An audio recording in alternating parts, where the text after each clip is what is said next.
besties, how are we all? Welcome back to my channel. Today is a big boob Q&A. Let's get right in. I of course had to wear a booby top. Obviously, couldn't do a boob Q&A. Like, I couldn't do a 2-month post-op boob Q&A wearing a polo neck, could I? Just wouldn't make sense. Obviously, I have to wear a nice booby top. And it's a new top, and it's from Shein, by the way, and I'm absolutely obsessed with it. Oh, and I paired it with these little Pennies men's shorts. Pennies men's shorts. Do you know what? I actually have these shorts about 2 years, and I've never worn them. I don't think I've ever worn them anyways, and they actually go so nice with this top. Like little mint on mint, bit of mint, yeah, absolutely obsessed with it. BTW guys, I have nipple covers on. These are not my nipples. See the little petal shapes? My nipples aren't shaped like that, in case you were wondering. P.S. How adorable is my cup? Look, Chloe, it's a beautiful day to save lives. I could actually cry.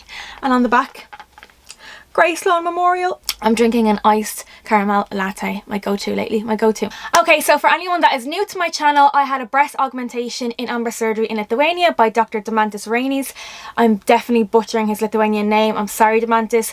But yeah, that's a little catch up. I literally have an entire hour long, actually, it's over an hour, it's like an hour and 15-minute long boob vlog of my entire journey over Lithuania. I even show my wound healing pics from week 1 to 4 so you can see what my incisions look like when they're healing. Literally very informative. It took me a year to edit, so I'll leave a little link here and you can click onto it. It'll open in a new tab so you won't have to exit this video, and you can save it for later if you have missed it. Or for the people that are just getting a breast augmentation soon and I just want to see a general Q&A to answer a few of their most worried questions, like, oh my god, what do I bring? What's the pain like? What is the incisions like? Blah blah blah. I'm here for you. I'm here for you. I literally have about 50 questions on my notes. Okay, so right now I'm 7 to 8 weeks post-op. I had my surgery on the 22nd of February, Monday the 22nd of February, and today is Saturday the 17th of April. So basically on Monday I'll be exactly 8 weeks post-op. So technically 2 months post-op. This is what 2 months post-op looks like. Now I know you're definitely looking at this boob saying, why is it different? But it's because I still need to massage this one a lot, and I absolutely hate massaging my boobs. I find it's not painful, it's just an annoying thing to do, and I'm really lazy. So first question, what type of implants did you get? I got the brand Motiva, so you can actually look up the brand Motiva. Motiva have their own website and everything. Like, I even knew the ingredients of the implants going into it, and Demantis speaks so highly of them. And like, you're able to hold the implants in your hands, and supposedly when like the implant is cut in half, like the inside of the implant doesn't leak, it just like stays sealed, if you get me. Good to know. I'm just gonna cross my legs here. Okay, so did you go over or under the muscle? I went under the muscle. Now I thought that like you could really have the choice. Now you can obviously have the choice. You can say no, I want under, or no, I want over, but it's more so depending on what you already have and how your breast tissue is situated.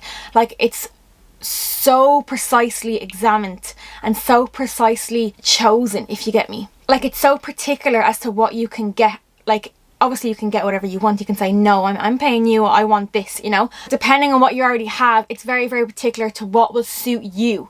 So every single person's body is different. Like, do not say, oh, she got round, she got over, and she got high profile, I want exactly what she had, because she has a different body to you. She's completely different. So don't say, oh my god, hers are gonna look better than mine because she went over the muscle, she got teardrop, and she got low profile or whatever. No, it doesn't work like that. She has different breast tissue to you. She has different nipples to you. She is a different age to you. She has smaller boobs than you to begin with. It's so precisely examined. So please do not choose what I have, because it doesn't work like that. Because trust me, I went in saying I want teardrop, and I want under the muscle, and I want high profile. Now, I got all of that, except I didn't get teardrop. I got round shape, which I don't know, I didn't want round shape. But now I'm so happy I got round shape, because I just had a different image of what round shape would be. Okay, so that actually answers my next question. My next question is, did you go for round or teardrop shape implants? I went for round, as I've said. But yeah, I just wanted teardrop, I think because like it just sounded nicer, that they were kind of like be, you know, more natural looking, and they just drop. So that my boob was already shaped in a round shape, he said it would suit me so much more, because my boob was already so roundly shaped. Even though like I had such small boobs, they were still very round. Like, they were like cupped in a round shape, if that makes sense. I'm really bad at explaining. I'm actually appalling. Do you know what? He actually explained to me thoroughly why I couldn't get teardrop. Like, it was like information overload when I was in my consultation with Demantis. So, not gonna lie, went over my head. I was like, okay, whatever you say, sir. I completely trusted him with my heart and soul, because he is just, he is chef's kiss. Like, he is absolutely outstanding surgeon. He was just so calm. That's the word I'll actually describe him with. He's so calm, really calm. You could trust him with your life. Okay, how did you choose your size? Okay, so I was a 32B in this boob and a 32, like, I don't know, I wore a 32B, but like this was always empty AF in the cup. So I'd say this was like a 32AA or something, because like it had nothing, absolutely nothing. And like everyone's always like, oh, one boob's bigger than the other and everything, but like everybody who I showed my boobs to, my previous boobs, I'll actually put in a picture here if I didn't get like blocked or demonetized or something, everybody who I showed my boobs to were like, oh my god, like everybody's boobs are like, one is bigger than the other, but heck, that's a major difference. So yeah, this was like a 32B and this was like a 32AA, and now I'm a 32C, but my boobs may change. I may go to a 32D, I might go to a 32DD, because the more they drop, the more they fill out, the more they kind of relax or whatever. You never know. I don't care. I'm so happy with them. And a cup size is only one thing, you know. But yeah, I'm absolutely happy on like a CD, whatever, like. But yeah, I knew I wanted to go to a CD. And when you go into Demantis, he's like, okay, what are your wishes? What do you want? Or what are you looking for? And I said, I don't want big knockers. I don't want big Pamela Anderson boobies. I don't want to look like a Playboy porn star or anything. I just want boobs. I just want to be able to fill a no poly dress. And he was like, huh? I was like, you know, a V-cut dress, a cupped dress, a corset. I was like, I just want to fill something. I want to fill it. I don't want to be like, oh, empty. Is that her back? No, I just want to fill it, you know. Can you make me a C cup? And he's like, I can't just make you a C cup. Everyone was like to me, oh, what cup size did you choose? I'm like, it doesn't go by that. So he can't say, oh, I'm just gonna give you a C cup, slap it on there, you know. It just goes by cc's. Cc's is a measurement. Now cc's absolutely confused the life out of me before I went, but now I feel like a little cc master. Okay, that has a completely different meaning, credit card master or something, isn't it? But I don't want it to be like BAM in your face. Now obviously they look BAM in your face right now, because you know they're still very like hard and risen, and I have the most boobiest top on ever. I didn't want to make it look like I was gonna topple over, you know, and that's the one thing I was very certain over. I was like, please do not make it look like that. My boobs are too big for my body is out of proportion, I'm gonna topple over. I put on like, you know, the hypothetical bra, and then he just gives you like an implant, and oh, he lifts up like your entire boob and he puts the implant in for you and everything. And the very first size he gave me is the size I went with, because he just looked at me and goes, yep, I know what you want, this is what you're getting, and you're gonna be happy with it. And I was just like, well, I'll see about that. I want to try a bit of that, I want to try a bit of that, I want to try a bit of that, I want to keep my options open. And everything I tried on, I was like, hate it. I just looked like, when I stood to the side, it was like BAM! I just looked like way too big. So my decided size when I left the consultation, well, I went back again and he was like, are you sure you want to go with that? Do you want to change your mind or whatever? And he gave me a few hours to think about it.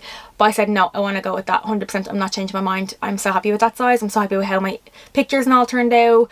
My family absolutely loved the size and everything. Now, it's very hard to imagine what it would actually be like on you, because it's just a nude coloured hypothetical bra with implants in it, to get me. But from looking at it in the mirror, I was like, yeah, they suit me, and the heaviness and all. If it felt, looking back, actually, that's a good question. I'm just going to ask this for myself. Looking back, when you tried on your hypothetical bra, does it feel the same as to what you have now? Good question, Chloe. Yeah,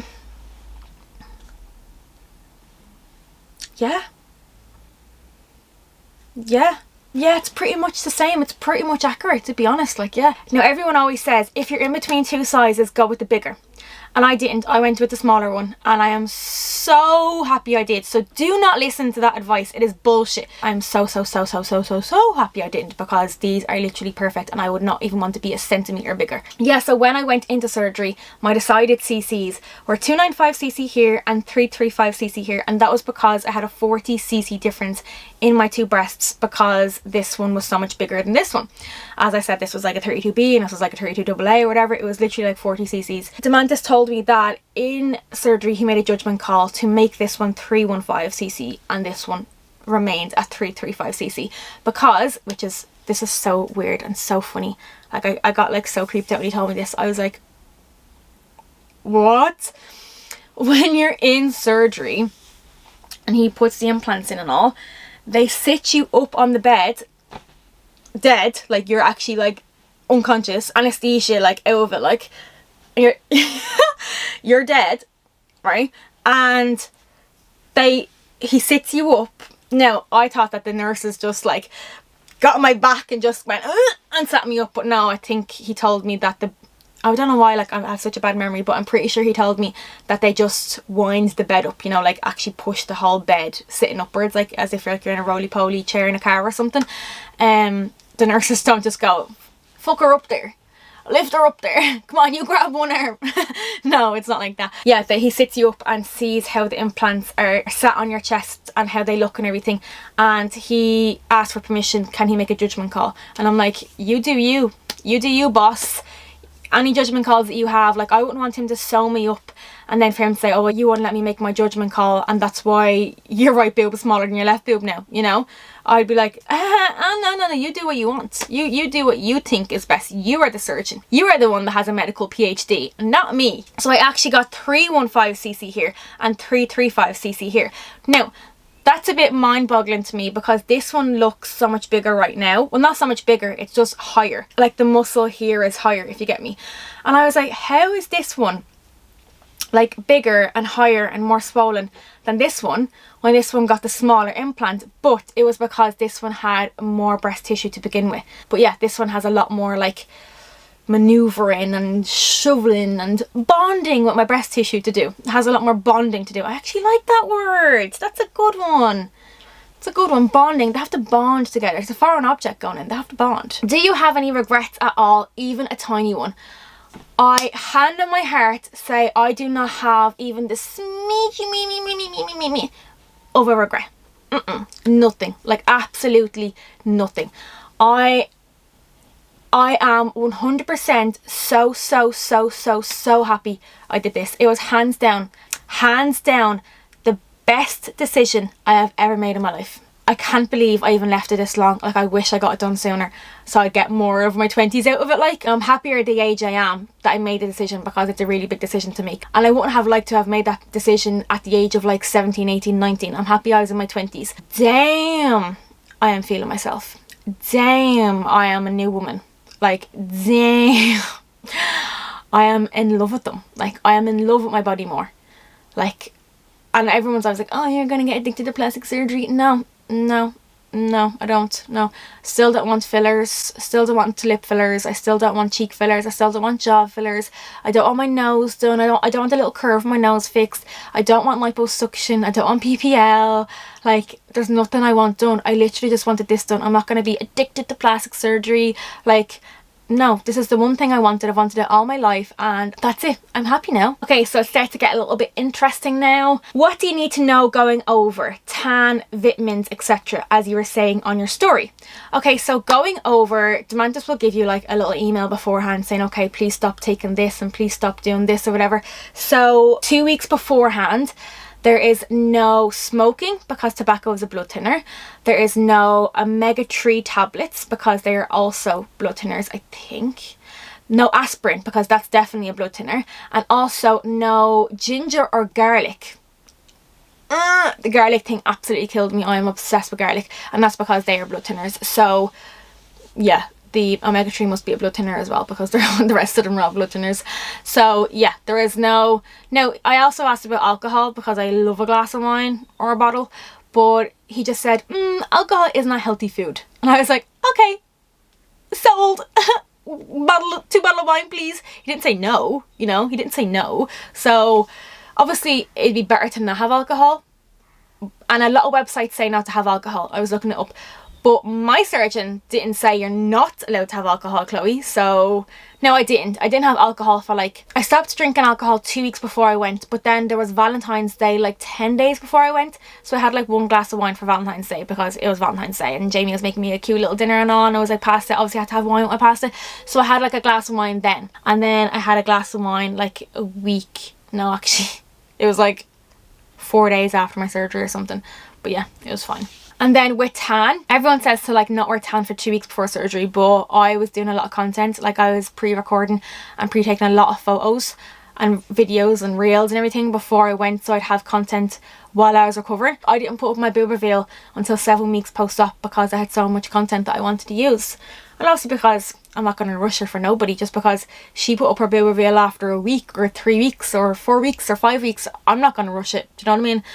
I'm going to do it in my own time. So yeah, I stopped wearing tan 7 days before surgery, and I was putting like a tan eraser on like the whole week before I was going to make sure I was getting like every single scrap off. When you came home from Lithuania, did you have to quarantine? Yes, as per Irish government guidelines, you have to do 2 weeks of quarantine or 5 days of quarantine, and you can come out of your quarantine if you get a negative PCR test, which I did then. I came home and I quarantined for 5 days, and on my 5th day I got a negative PCR test, and then I was free. I was free willy. It was great. The quarantine was a blessing because I would have been out walking and in the shops. Being in quarantine and being locked in my room the whole time made me rest. So it was actually a blessing because I don't like resting. I absolutely hate resting. I can't sit in bed. Oh, I hate it. Get so bored, even though like I have my phone and my laptop and Netflix and all. I just don't like sitting still. I like cleaning, which just sounds so weird. Like I like cleaning and tidying, so I just wanted to sort through my wardrobes. I wanted to do like throw out all my bras and my tops that wouldn't fit me, which is actually very funny because all of my old tops still fit me. Like 99% of them all still fit me. So I thought I was gonna get to do this big wardrobe cleanse, but I still get to keep them all, which I don't know, I'm kind of disappointed over. Not disappointed over because I get to keep all my clothes, but do you ever get, you just wanted like a fresh start, but I'm like, oh, all these tops still fit me, which is amazing because now I actually feel the top, so it's a bit crazy. As I used to have this pink corset, I'll show you a picture of what it used to look like on me. And then it was the very first top I tried on, like very first top I tried on with my new boobs. I was exactly 2 weeks post-op. It was literally the Monday, and I was so scared to try on a top for some reason, which was like so dramatic of me. I thought that I couldn't take my support bra off properly. I thought that like, I don't know, the top would hurt me or it would hurt my incisions or something. Like you literally just have two little tiny bandages here. Like you're able to do anything you want really. But I was like, oh no, I'm scared and all. And I put on the top and I was like, no, it was a size 6 little corset from PLT. And I was like, oh, I definitely like wouldn't be able to zip that up on the back of me, like, you know. And I put it up and I was like, oh, so this is how this top is supposed to look. This is what I look like the day I tried it on. The very first top I ever tried on 2 weeks post-op. Now obviously I have no tan on or whatever, so it looks a bit ugly, but this is what my boobs look like 2 weeks post-op. There you go, you don't really have to try out that many clothes. Do they feel really hard? Oh my god, when you come out of surgery and for like weeks after it, they are like rocks. Like I mean rocks. My skin was sore. I felt like I was getting stretch marks because my skin was that sore, and they're just so like, this is a word I should not be using, but it best describes them. They are so like erect, like really but it's nothing to worry over. Like obviously they're going to be like that, and especially if you were very very small chested and then you've gone to a bigger cup, like 2 cup sizes bigger or 3 cup sizes or whatever, your skin is completely stretched. And they were very very high. See where this line is here, like my cleavage line? So that was up here, yeah. The implant was like up here. When I got my boob massage in my hotel, the masseuse was like, you need to massage the implant and you push it upwards. The implant is like so up here. Oh my god, this is so funny. I was like, what is that noise? And she was like, oh yeah, it makes a bubbling noise and it's so funny. You know, like a whoopee cushion, if you push your implant upwards when you're like breaking it down and making it like bond with the breast tissue, it made noise. Your implant makes that noise, which I was freaked out over. And I did it for Jamie and I did it for my sister Emma, and they were like, oh my god, what the hell is that? And I was like, I know, it makes this bubbling like noise, so beware about that. Very funny, and looking back on it, like, it's actually pretty cool. My boob can make that noise. And the more you massage them, the more they soften and loosen up and everything. But I just can't get over how soft they are now. It's absolutely insane. They are still pretty hard, like not pretty hard, they're just hard. They're implants. They're only like 7 weeks old. My twin girls are 7 weeks old. Well, 7-8 weeks old. How long did it take you after surgery to feel normal again? 3 weeks. For me to feel normal, like completely normal, 3 weeks. You will still feel like crap for your first 2 weeks. Not crap. You don't feel like crap, but looking back on it, you're like, God, I was actually feeling like crap then.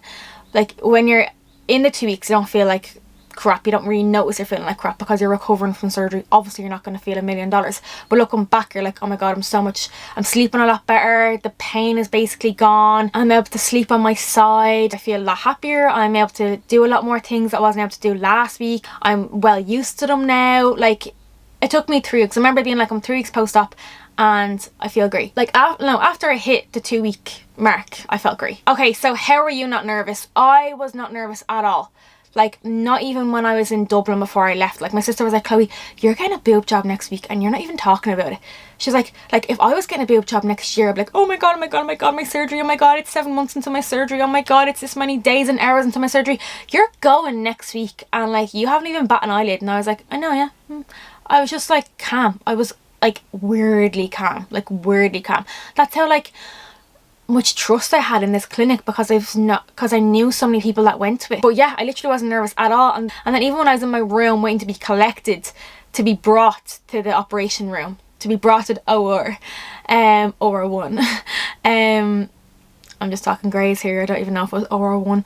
But yeah, I didn't feel nervous at all. And looking back, like it was so much better that I wasn't nervous, because it made the experience so much more enjoyable. Like I was ecstatic. Like I was so excited. I absolutely go over tomorrow, not a bother. Like honestly, you have nothing to be worried about if you're gone. If you're gone, you have nothing to be worried about. Take all that worry away. Enjoy your time, enjoy your experience. It's all gonna go swell. It's all gonna go swell. If it doesn't, don't blame me. But it most likely will. Are your nipples stretched or sore? No, my nipples aren't touched. Your nipples are only touched if you get a lift or a reduction. They take your nipple off and you get like a lollipop incision. So they go around the nipple and then it goes down. And that's how they cut open. It's a lollipop incision. That's what my sister told me. But no, mine is literally just like a little tiny incision about this size. What is that? About 4 centimeters? 4 centimeters. Mine is underneath my boob. My nipples weren't touched at all, which is amazing. So another question was, do you still have sensation in your nipples? Yes, I do. My nipples weren't touched. They're completely fine. I thought that like they were going to feel different.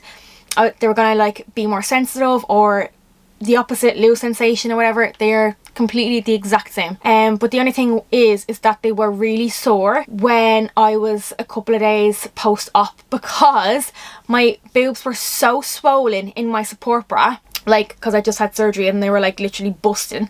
I have really pointy nipples, by the way, like really pointy nipples. Like I am wearing nipple covers right now because my nipples would be like pointing through the camera. They would literally be poking your eye out right now.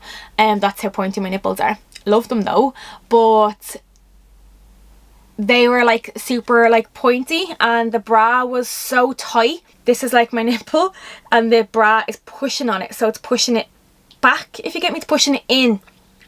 So that had so much pressure on it, they were just sore from pressure, if you get me.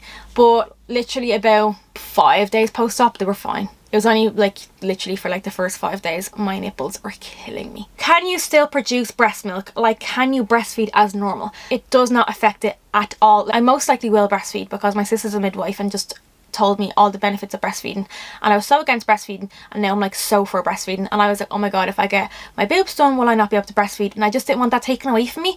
But no, still produce milk literally as normal. Like it doesn't interfere at all. It's just a completely different part of the breast. And I even asked him on this, I was like, can I still breastfeed? And he was like, why couldn't you? And I was like, this isn't something I'm gonna do. And he was like, of course you can. And I was like, okay. Cool. Okay, so how much did they cost in total? So let's go through all the prices of everything. My breast augmentation cost 3,600. Yours may not cost that. Do not worry. Yours may cost less, yours may cost more, okay? It literally differs for every single person's body. So Amber surgery prices start at 3,300 and they can go up to the late 3s, the early 4s, the late 4s, depending on if you're getting a breast augmentation, if you're getting a reduction with that, if you're getting a lift with that, if you're getting really big implants, really small implants, or a fat transfer as well. Like it completely differs for every single person. Like there's a person that I know that went, that got the exact same CCs as me, and their surgery was a different price to me because Their boobs were different, their surgery was different. It also goes by how much labour they need, like how much like nurses they need in the OR room with you, and how long your surgery will take. Like if your surgery will take an hour or if your surgery will take 2 hours, it differs for every single person. Someone was like to me, why did I get priced 4k when yours was 3.6? And I was like, because I'm not you and you're not me. It's different. It's different. It's different, girl. It's different. Their prices are very, very, very reasonable, and they'll never rip you off. Like, I questioned everything, like literally everything, and the prices are very, very reasonable in comparison to Ireland, let me tell you. Accommodation, I stayed in the Moxie Hotel. My accommodation cost €350 for 2 people for 7 days. Flights, my flights cost €70. That was for a return flight. That didn't include my suitcases or my seats. I also booked seats like the ones with extra legroom, so I could have more comfort on the way back, which I didn't need at all, to be honest. But I just was like, oh, I want my comfort, you know, I'm recovering from surgery, I want my comfort. So I just booked extra leg room for the way over as well, for the crack. You know, they absolutely rip you off, Ryanair. You have to actually pay for your seats if you want to sit beside somebody now. Rip off. Transport, your transport is organised for you by Stan from Amber Surgery. Like, he literally does everything for you. He organises a driver for you. The driver is Victor's, and it also runs in the family, so you might get Victor's daughter, Victor's son-in-law, like they're all just in the same family, like, which is pretty good. And that is €100 for the week. So that's like your airport pickup for 2 people, by the way. €100 for 2 people, so €50 each or whatever. So that includes your airport pickup, your airport drop off, which the airport's like 25 minutes away or something, 25-30 minutes away. So like that's really, really good. And then it includes your COVID tests, so up and back to your COVID tests, and up and back to the clinic whenever you go to the clinic. And then if you wanted to go to the chemist, like, he'd drive you to the chemist as well, like, and that's it. It's not €100 set price, which I thought was. I thought you just handed over €100 and that was it. It goes by like per journey, so in total then it adds up to about €100. I think mine only added up to about like 85-90 or something. Do you have any pre-op prep advice? No, I don't think so. Take all your tan off, be calm, trust your surgeon, don't be nervous. I know it's really hard to say that, and it's easier said than done, but it's honestly so much more enjoyable if you're just calm and relaxed and just know you're going to be okay. Like, it's very, very rare that something horrific happens. Very, very rare, especially in such a well-educated surgeon, you know, and a well-practiced surgeon as well. So in that question then, what things would you recommend to bring to the clinic? So in the clinic, they give you your pajamas, which is your like teal turquoisey robe. So in the clinic, when I was coming, she was like, okay, so yeah, I'll see you later for your surgery or whatever, you don't need to bring anything. And I was like, huh? She's like, yeah, we give you everything. We give you your toiletry needs, we give you your pajamas, your slippers, your underwear. And I was like, oh, okay. So I still brought a bag anyways, because I brought like my phone, my charger, my laptop that I didn't open at all. I just brought like loads of little bits and bobs with me, just to have things there. But they give you a toothbrush, they give you toothpaste, they give you shampoo, conditioner, shower gel. I didn't have a shower at all when I was there. They give you pajamas, which is your teal turquoise robe, like your hospital gown. They give you underwear, which is disposable tongue, like a disposable tongue for surgery. They give you little slippers, they give you a dressing gown, and that's all you really need. But if I can recommend what to bring to the clinic, there's only one thing that I would bring, and that would be an extension lead. Best thing I ever bought. Well, it can be like well, it could be a long charging cable, like if you have, you know, the 2-meter charging cables or whatever. But I just bought an extension lead because I was charging my camera as well when I was there. Okay, so what things do I need for after my surgery, recovery, etc.? You don't actually need anything in particular. Like, obviously you need your medication, but you get given your medication. The only thing I could recommend is to write down when you've last taken your last tablet, because you do have to take a lot of different medication, and you have to take them all at different parts of the day, like every 8 hours or every 6 hours or twice a day or once a day or whatever. So it's hard to keep track of them all, and like, I don't like taking tablets, so it just confuses the life out of me. Like, I can't swallow them, and there's just so many tablets to take. Well, there's not so many, but it's like they all are taken at different times. Definitely recommend to write down when you're taking your tablets and when is the next time to take them, and set alarms on your phone. And please take your medication like at least 15 minutes before it's due. So if it says take a tablet every 6 hours, take it after like 5.5 hours at least, because you don't want to wait the full 6 hours and the pain has already kicked in, and then you have to wait a half an hour for the tablet to kick in. So take it a half an hour before you're supposed to take it, that's my advice, and that was actually given to me, and it was the best advice ever, because I was waiting until 6 hours in the button because I was like, oh no, what if I overdose? What if I OD? And no, I was like, give me the meds, because when that pain kicked in, it wasn't even pain, it was just pressure. It was a lot of pressure, like a lot of tightness. I show like literally all of the medication and the cleaning supplies and everything in my boob vlog. Okay, so how long until you could sleep on your side? Now I find sleeping on my back comfortable. Like sometimes I'd sleep on my left and then at my middle and then my right and then back to my middle and then back to my left and then back to my right and then back to my middle. Like I switch a lot in my sleep. So lying on my back was fine, but lying on your back all night in the one position is sore. Not that it's sore, it's just you feel like you're paralysed. So I had a lot of back pain, to be honest. I started lying on my side after 2-3 weeks, which I shouldn't have. I don't think you're supposed to, but I didn't lie fully on my side. So I was on my back. Yeah, I'm going to do a little diagram here for you, or a little practical, whatever it is. I was lying on my back and I wanted to be on my side, but I didn't want to go fully on my side. So what I did was I was on my back, but I twisted my lower half of my body. So I was kind of like, I was half on my back and half on my side, and that was really comfortable because I was sick of lying on my back. And then I think like by definitely 3 weeks I was fully on my side. What essential things did you bring, or is there anything you wish you brought? The only things that I am so happy I brought, and I got advice from other people to bring, was the extension lead and zippy up tops. So like zippy up hoodies, zippy up fleece tops is what I brought, because it was snowing over there, so it was going to be really cold. It actually wasn't. Well, maybe because I was in isolation the whole time I didn't actually feel the cold. But yeah, just zippy up stuff. There is nothing else that I brought that is special, and there is nothing that I wish I brought.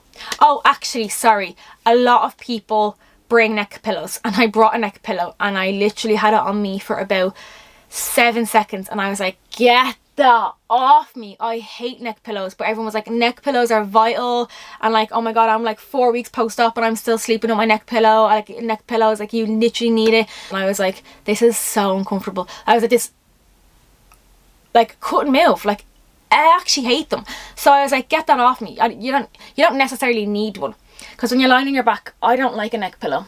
Not for me. But I'll put that in there for anybody that does like neck pillows, because a lot of people bring them. Why did you go abroad for the surgery and not Ireland? Actually for many of reasons, but the main reasons was because the price difference. I got priced for a clinic in Dublin €7,000. What now? What now?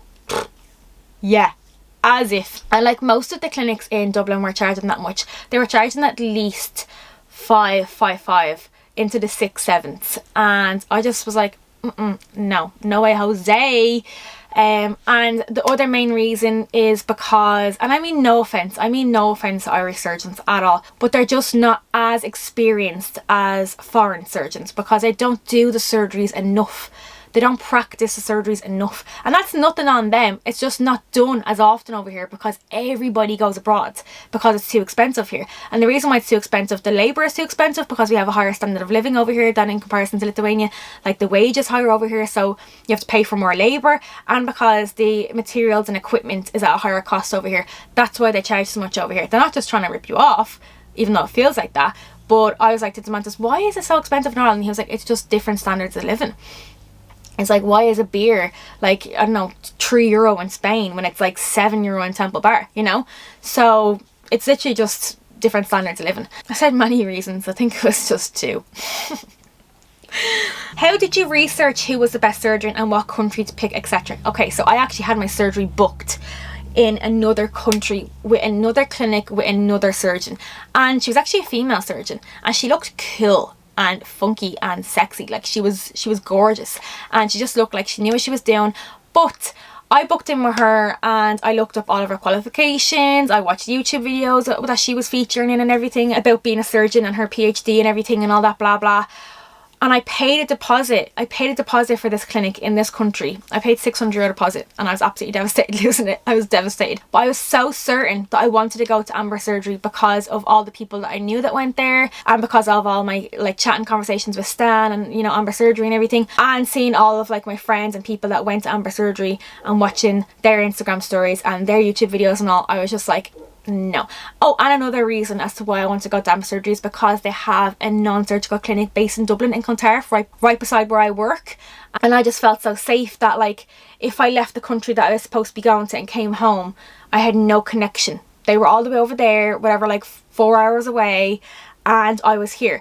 But when I came home from Lithuania, I still had the clinic here. I still had the connection here. Now, obviously it was closed because of level 5 lockdown, but it was just nice to have like a connection and the safety, and like there's a stronger relationship because they're based in Dublin as well. And they do non-surgical treatments here, so they do like aesthetics here, like lip fillers and Botox and facials and all, but they don't do the surgery here because it's too expensive. Do you have any tips for recovery and aftercare? Okay, so obviously the plasters, buy the plasters in bulk because they run out pretty fast, and buy like betadine off Amazon. I have a link in my boob vlog because I needed it to help the recovery, as I was producing like not a lot of, but like tissue fibrin, and it looked like pus, but it wasn't pus, it was tissue fibrin. So I got the antiseptic betadine, whatever it is, to help my recovery, and it helped. So just stay in contact with your surgeon. Stay in contact, update them, and send them pictures and ask, is everything okay? Does everything look okay? Are you happy with how everything looks and all? That's mostly it. But one thing that Demantis did say to me, and I really took it with a pinch of salt, and looking back I'm like, wow, he was so right. He said to me the day I was leaving the clinic, the last time I seen him, he said, just to let you know, you will feel depressed for the next 2 weeks. And I was like, okay, what? I was like, me depressed? No. I was like, I have never had depression. Obviously I have down days. I am a hormonal beep. Like, I am so hormonal, really hormonal. I am very snappy, and my moods can switch like that. I'm happy one second and I'm in the horrors the next second. But I have never ever suffered from depression, and I'm so grateful for that. But when he said that to me, I was like, why will I be depressed? And I just took it with a pinch of salt. I was like, okay, obviously he's just saying that. And the way he explained it was like, you've had this serious build up the last couple of weeks and months for this one thing that was going to like change your life and change your body, and now it's over and done with. So it's like you've had this high and this thrill and this adrenaline this whole time, and now it's over and done with, and you're like, boom. And he's like, and that's why people get addicted to plastic surgery, because they want the thrill and they want the excitement and the change, and then they love it, and then they're like, okay, I want it again. It's like drugs nearly. Like, some people are really addicted to plastic surgery, but like, I know I don't want any more, thankfully. But like, thankfully I have that mindset where I know I don't want any more. But yeah, so he's basically saying that like, you were so excited and now it's over and done with, so you're like gonna experience a real low. But it's also, from my own experience as well, it's also because you're very incapable of doing daily tasks that would usually be very easy. Like, I already have a weak upper body, yeah? Like, I'm extremely weak. Like, look at my chicken wing arms. Like, literally chicken wings. I have literally no biceps, no triceps, nothing. I'm so weak. I can barely do one push-up. And I couldn't open like a bottle of water. I couldn't open a bottle of water because you're going like that and you're using this whole muscle. Like, go like that. You're using this whole muscle. See that one flexing there? You're using the whole muscle. I couldn't open a bottle of water. So there's just things like that. You couldn't make your bed. You couldn't do your hair. You couldn't shower yourself.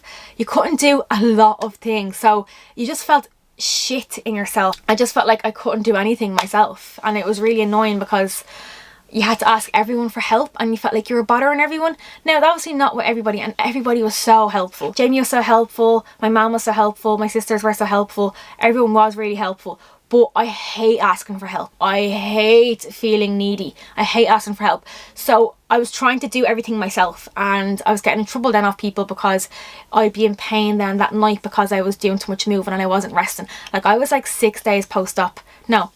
Yeah, I was actually 6 days post-op unpacking my suitcase and doing my washing. 6 days. Actually, was I 6 days? I got my surgery on the Monday, came home on the Friday, and on the Saturday I unpacked my suitcase. So that's Tuesday, Wednesday, Thursday, Friday, Saturday.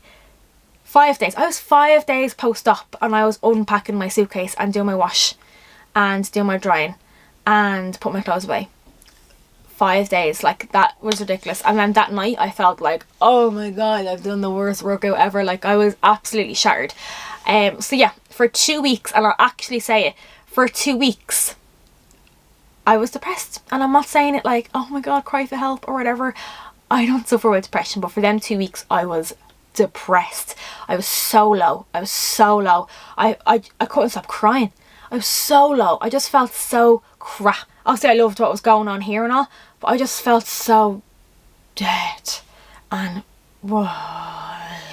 not like because of the pain, it was mentally I felt horrible. Like, I wasn't in barely any pain. Like, I stopped taking painkillers like 6 days, 7 days post-op. Like, I took my last painkiller on the Sunday, and it would have been 1 week post-op on the Monday, and I took my last painkiller on the Sunday. So I took my last painkiller 6 days post-op. It was nothing to do with the pain. It was just mentally, I just was sad, and I don't know why. Like, looking back on it, I don't know why, but I just kept crying. I tried to have my first shower myself. It was the day I came out of quarantine, so I was like just over a week post-op, and I tried to shower myself, and my shower broke when I was in the shower, and I was holding my boobs, and I was like, I could barely lift up my arms, and I was like, put my head down so I could wash my hair myself, because I didn't want to ask anybody for help. I didn't want to ask anybody to shower me. I know I'm an idiot. And my shower broke when I was in it. I was balls naked, freezing, holding my boobs like this, and my shower broke, and I was so excited for this shower. I didn't shower my entire quarantine because obviously, like, I couldn't. My shower broke, and then I had to go downstairs and wash my hair in the kitchen sink, and it was absolutely horrific. And I came into my room and I cried for ages because of how upset I was, because I was so looking forward to my shower. I was so looking forward to feeling fresh and having fresh hair, and putting your hair over the kitchen sink is not the same buzz. And I was just, oh my god, I was absolutely traumatized because I was so sensitive as to my boobs, oh my god, I haven't got my support bra on, and I was so scared to take my support bra off. Okay, so one of the most asked questions was about Jamie's reaction. Does Jamie like them? Can Jamie squeeze them? Like, you are so concerned about Jamie.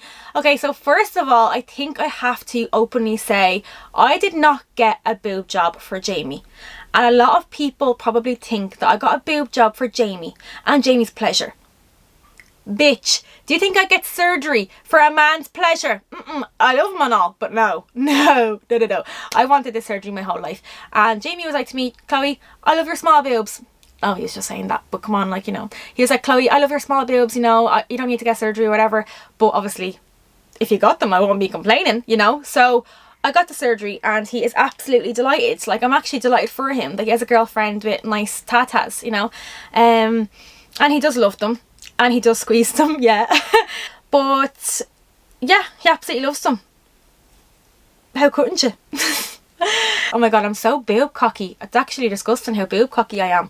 But like, I'm allowed to be. I'm sorry, I'm allowed to be. I haven't had boobs my entire life. I am flaunting. If you gotta flaunt it, and I have it now, I got it, so I'm flaunting. I'm sorry.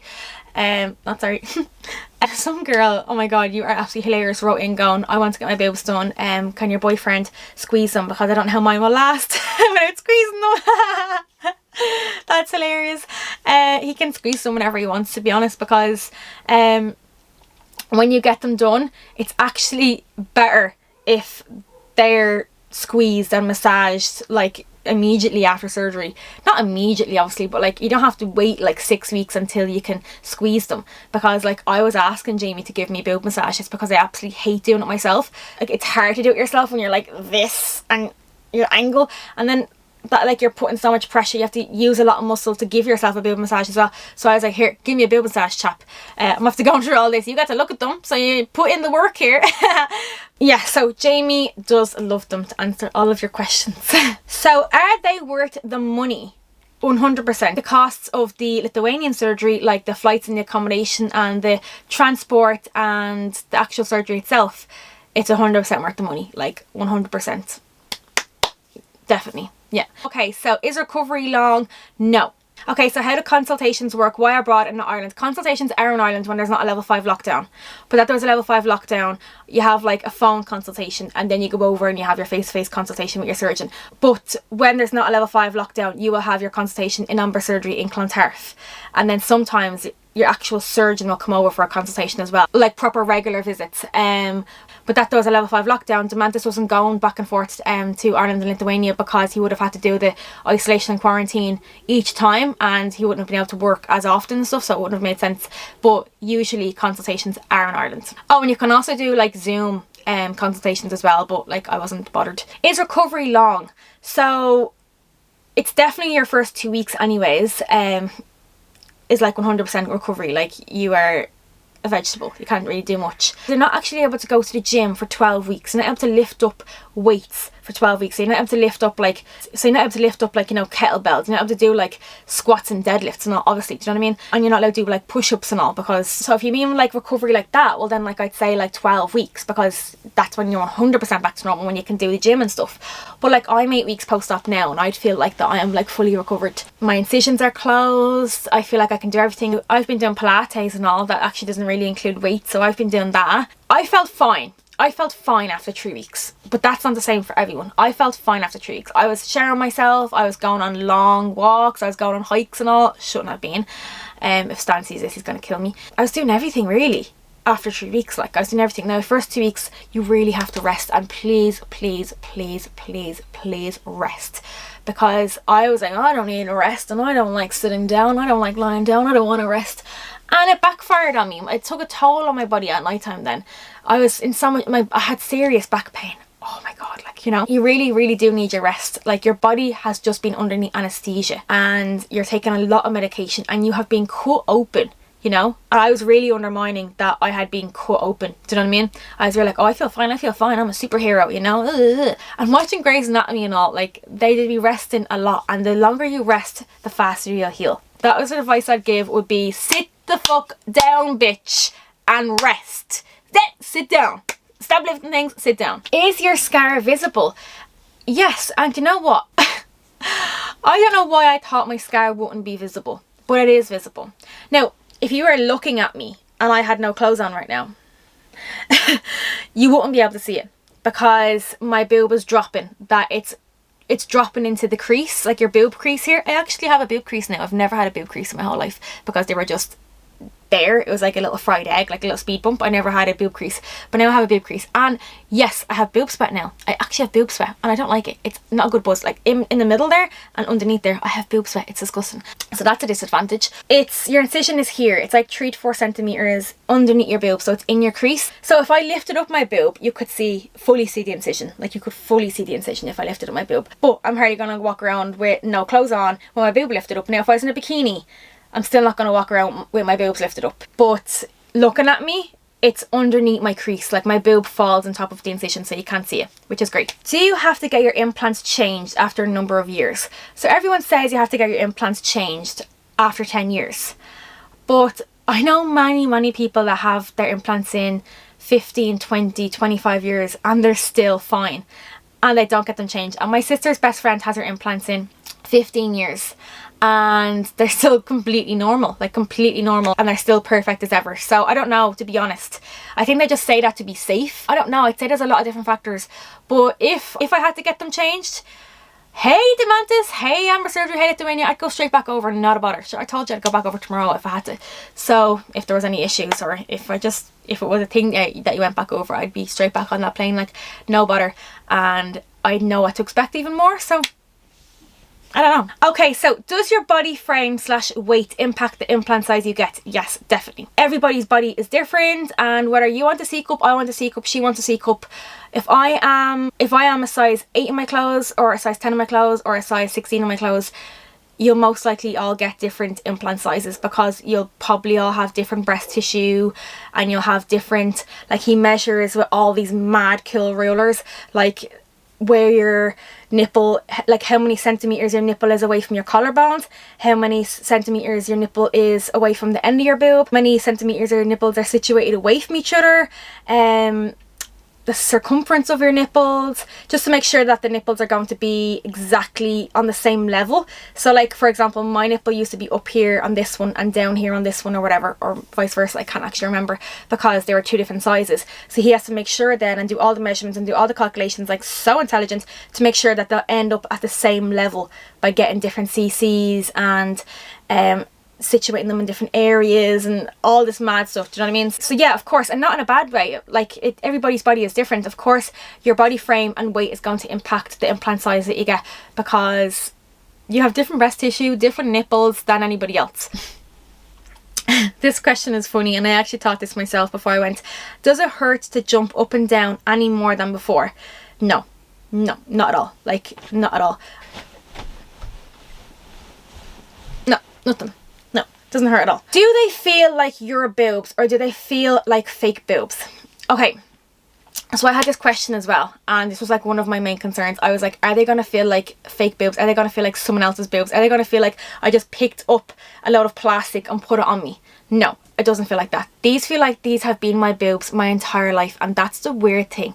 Like, I look down at them and I'm like, they're not even that big. Like, I feel like I still kind of see my small boobs when I look down sometimes. I'm like, they don't even feel like that big sometimes. Now, I'm not getting boob greed. Sometimes I was like, oh my god, I didn't go big enough, and then I'd try on a top and I'd be like, hey girl, they're perfect, you know?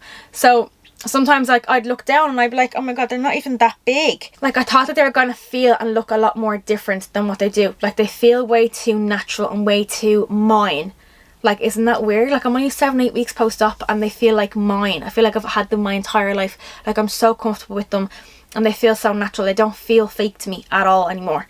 Like, when I got them done, oh my god, they felt fake. They felt like I just got a load of plaster and goes boom, because they were so hard and my chest was so expanded and stretched and they were rock solid and there was so much pressure and tightness and tension. But now they feel like I've had these my entire life. Like, they're so natural to me now and they don't hurt me at all. How big are the incisions? Literally like 3 to 4 centimeters. I have all of my wound healing pictures in my boob vlog, as I've said before. At the end of it, just skip to the end if you only care about that part, and you can see they're like literally like, oh my god, ignore the tan on my hands, but they're literally like this size. Do they always have that full look, or do they settle? Of course they definitely settle. Obviously it's all well and good having a nice full plump look, but my friend got her boobs done 2 years ago and she was like, oh my god, they're all like squeaky clean and they're all so perky and all. And I was like, what? Are they not perky anymore? Like, a year's not perky anymore? She's like, they are still like, you know, look like you got a boob job or whatever in a dress or a top, but they're not like, you know, perky, like, you know.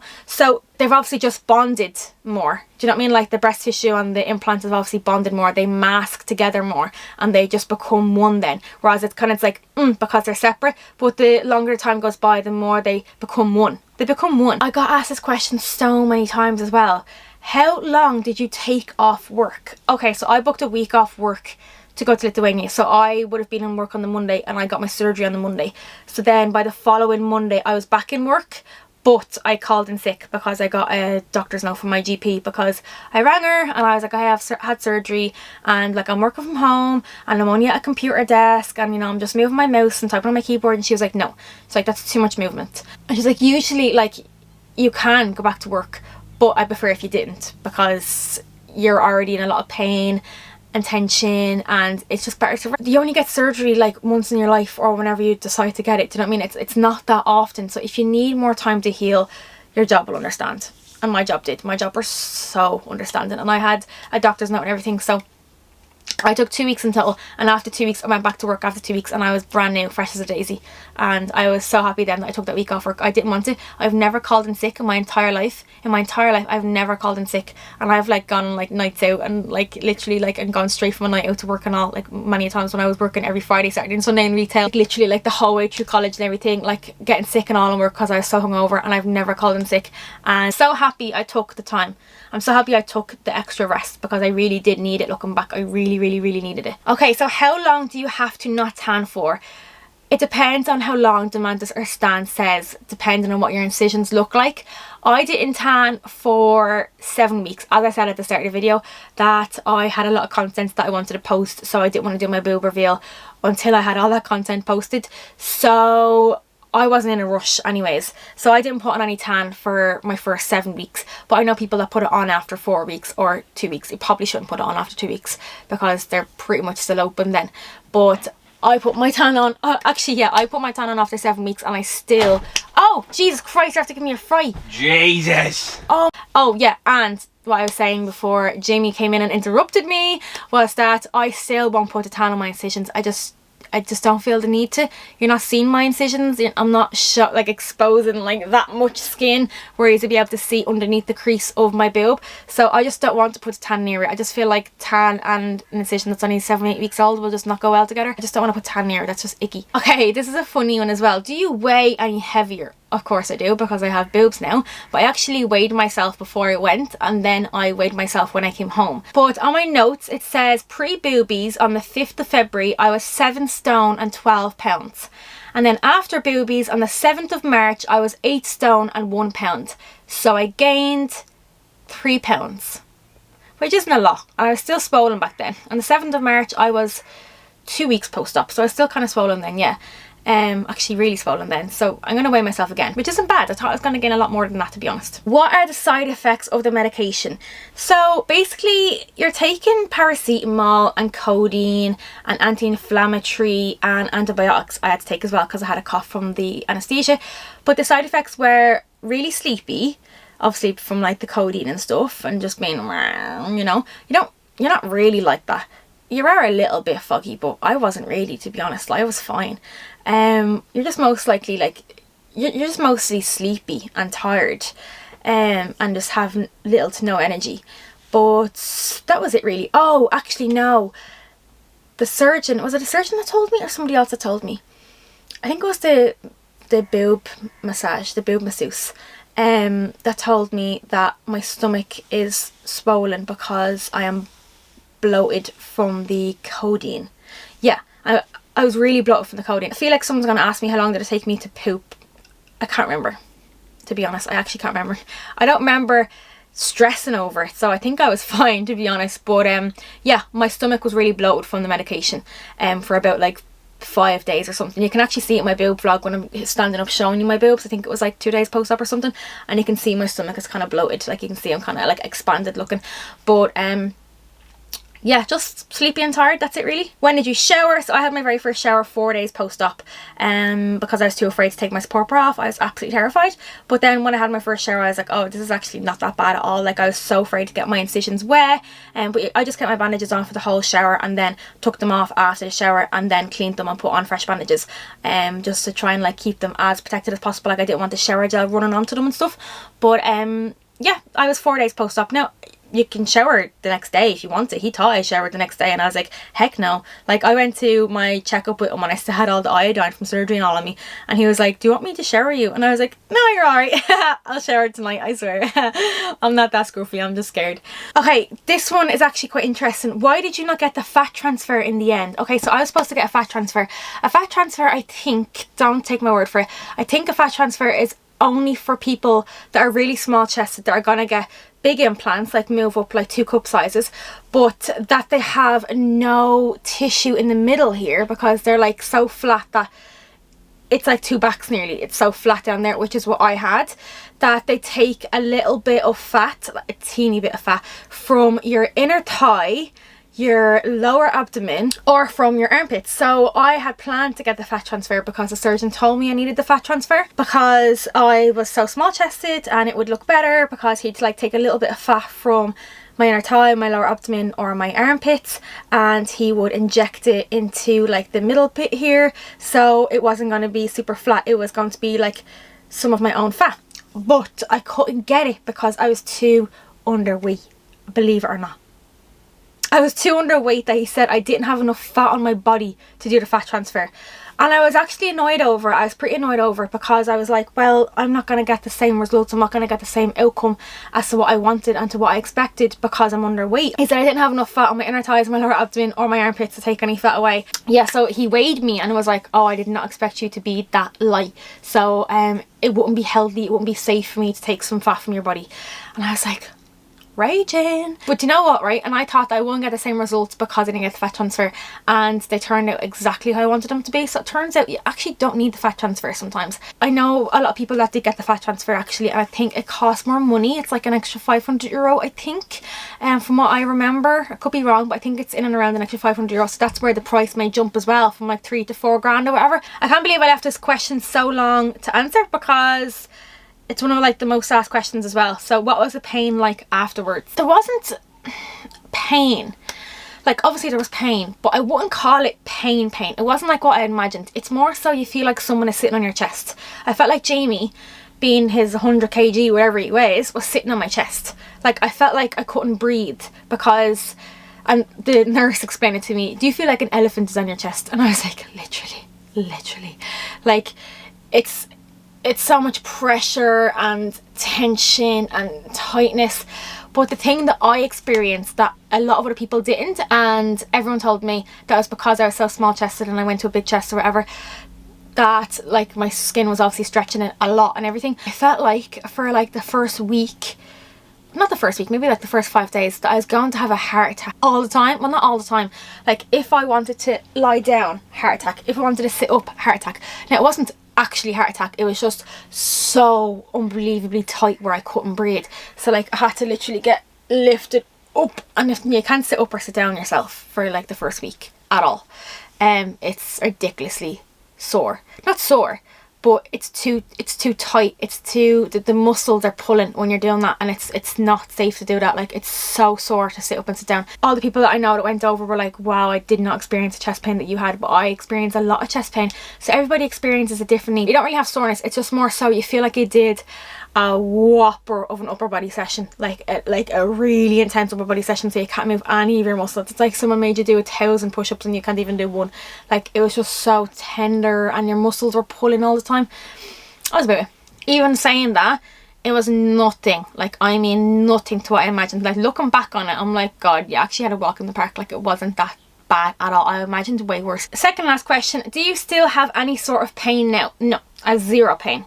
Like 0, 0, 0. My incisions aren't sore, my breast tissue isn't sore, my implants aren't sore, my chest isn't sore, I haven't got chest pains, I can lift my arms above my head, I can lift my arms out, I couldn't do that either, I can push myself up and down, I can sit up and down. And finally, the very last question. So the last question is, did they get bigger or smaller when they dropped? I don't really feel like they got bigger or smaller. Well, if I was to choose one, I'd say smaller, but they didn't actually get smaller. The swelling went down, but you feel like they got smaller.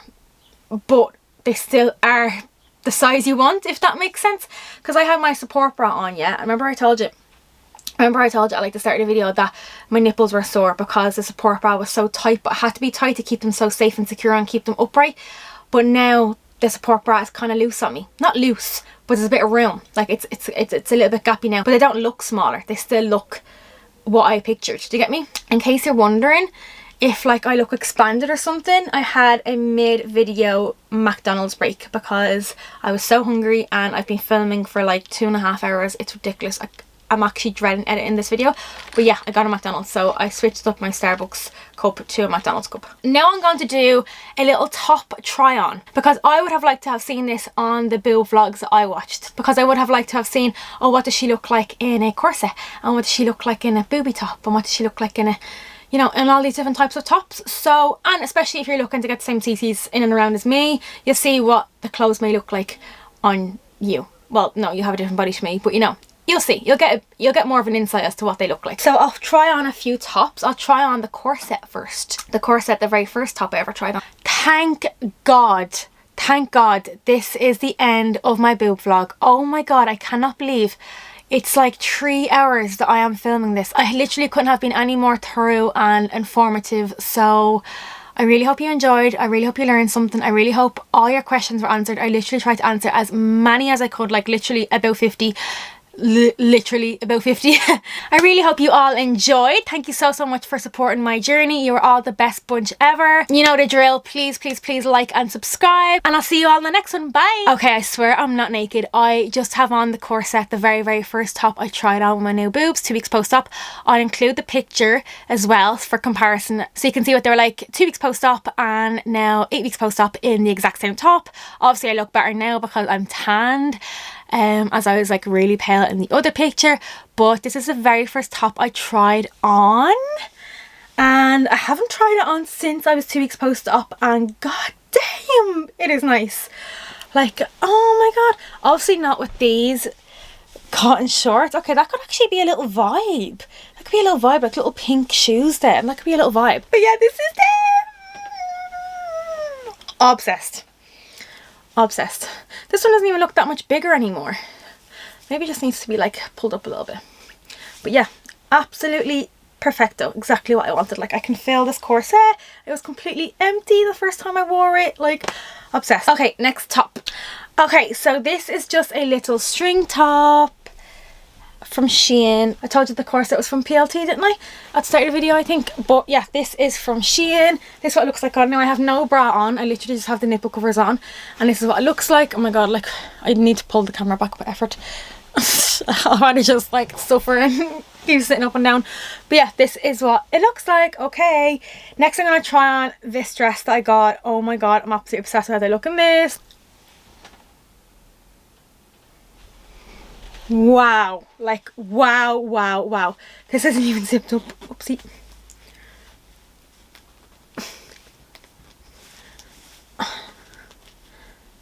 Okay, we're just not gonna zip her up. I had a McDonald's, leave me alone. I still have the shorts and all on. Literally not zipped up, but I'm not bothered because my camera is about to go dead any second. But yeah, literally in love, song press, literally exactly what I wanted. Last top because my camera is about to go dead any second. And lastly, just because a few people were like to me, what do they look like in a t-shirt? This is a t-shirt that I have that you can kind of see them, kind of can't. You know, you can see like the shape of them from the outside, but like not too revealing, not too hidden. Obviously I have nipple covers on again, but yeah, this is what they look like in a t-shirt. Okay, that's everything. Hope that gave you more of an insight. Bye. I love ya.